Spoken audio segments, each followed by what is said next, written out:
को अगर हम ऐसे समझे, मान लो किसी को लावणी करनी आती है, तो ये भी तो काम ही है ना। तो फिर हम उस काम में ये जानेंगे कि काम किस प्रकार से बढ़िया करें। मान लो आप में से भी कोई लावणी करती होगी, करते हैं, तो आप देखो जब लावणी का टाइम आता है तो पूरे गांव में उस औरत की डिमांड रहती है जो लावणी सबसे बढ़िया करना जानती है।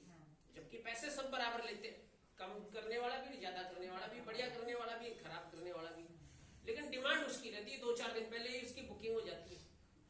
तो लावणी करने का सही तरीका कैसे, इसको समझे तो और काम समझ में आएंगे। भाई लावणी अगर करते हैं तो लावणी का सबसे पहला बढ़िया नियम है कि वो 9 बजे अगर खेत पे जाना है तो वो आदमी सबसे बढ़िया वो है जो 9 बजने में 1 मिनट और खेत पे पहुंच जाए। यही हुआ ना। फिर 9 बजते ही काम पे लग जाए।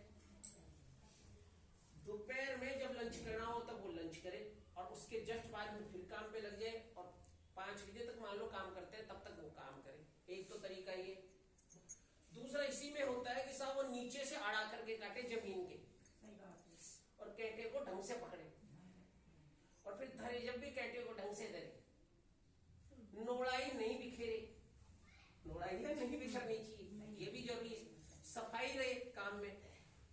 फिर इससे आगे होता है जब पांत काट करके पूड़ी बांधे तो पूड़ी ऐसी बांधे कि 4 से 5 बार पूड़ी को उठाएं तो भी वो खुले नहीं, क्योंकि आप जानते हो काटने के बाद में 4-5 बार पूड़ी उठती है।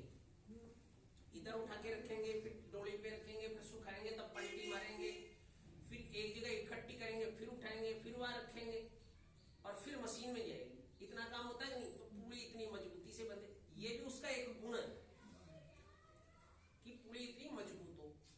फिर दूसरा कि पांत काटते काटते शाम को 5 बज जाए और आगे 2-4 पूड़ों की क्यारी और रह जाए तो उसको काट के जाए। ये गुण है उसके अच्छे काम करने वाले को। अब अगर उसका काम करने का हुनर अच्छा है तो वो 2-4 पूड़े जो आगे रहते हैं उनको काट के ही जाएगा और इससे धनी भी खुश रहेगा और अगली साल सबसे पहले उसी को बुलाएगा।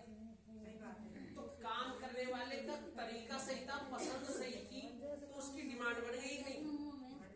देखो बात मत करो आप लोग, उसकी मांग बढ़ गई ना, तो उसको रोजगार की काम की कमी नहीं रहती। और सीजन में सबसे पहले उसके पास लोग जाते हैं। ऐसे ही हम